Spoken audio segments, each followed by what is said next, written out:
Mes critères pour savoir quel bien acheter afin d'investir intelligemment dans l'immobilier. Hello, ici Julien Malingo, je suis ravi de te retrouver dans cette vidéo et on va voir les critères que moi je respecte pour savoir si je suis en face d'une bonne affaire ou pas. Premier de ces critères, le ratio du prix au mètre carré par rapport au prix moyen de la rue de la ville dans laquelle je veux investir. Pour ça, tu dois connaître le prix moyen de la rue, par exemple grâce à un site tel que Meilleur Agent, et tu dois connaître la surface et le coût total du projet, incluant les travaux.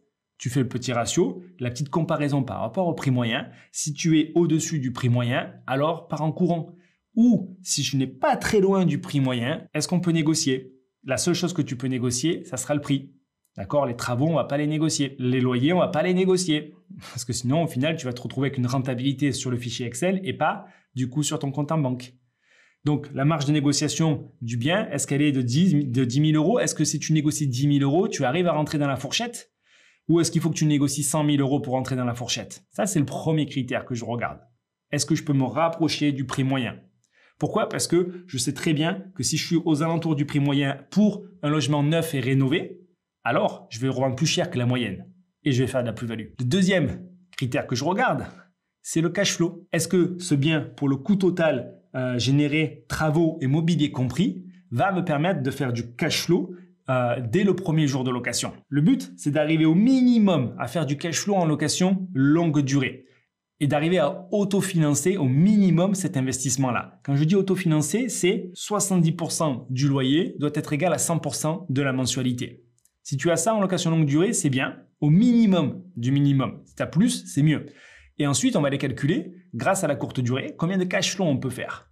Moi, en moyenne, et même de par les milliers d'élèves qu'on a accompagnés au sein de l'école des investisseurs, la moyenne, c'est 1 000 euros de cash flow qu'on fait. Donc, si je suis au-dessous de la moyenne, ça ne m'intéresse pas. La troisième des choses que je vais regarder, c'est pendant combien de temps je ne vais pas payer d'impôts, quel différé je vais pouvoir avoir grâce aux travaux, et lorsque je vais revendre, combien est-ce que je vais encaisser de capital amorti et de plus-value. Je vais regarder la performance économique de l'investissement tenant compte du prix d'achat, du cash flow généré, de la plus-value à la revente, du capital amorti. On appelle ça le taux de rendement interne. Ensuite, je veux une structure, une coquille propre, saine.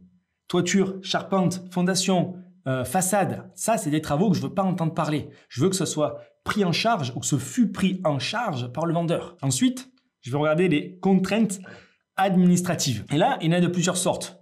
Le PLU, le plan local d'urbanisme, voilà. Est-ce qu'il y a des contraintes, notamment si je fais de la division avec des places de parking, des compteurs électriques? La mairie, est-ce qu'elle me met des bâtons dans les roues? Est-ce qu'elle me donne les autorisations? Est-ce qu'il y a des restrictions pour faire de la location courte durée, des surfaces de compensation, des limitations de nuitées à l'année? Ça, ok, on n'en veut pas non plus. Typiquement, on va pas aller dans ces villes-là, même si le projet passe tous les filtres jusqu'à maintenant. Enfin, le dernier critère que je vais regarder, et celui-là c'est le plus difficile, c'est-à-dire que si tous les voyants sont verts jusque-là, mais que vous ne respectez pas le dernier critère, ça peut mal finir. Il vous faut de la main-d'œuvre, il vous faut des ressources sur place. Moi, ça m'est déjà arrivé d'investir dans des villes, peut-être à 1h30 de Toulouse, tout était au vert. J'avais un super cash flow en longue durée, en courte durée. La structure de l'immeuble était magnifique, etc.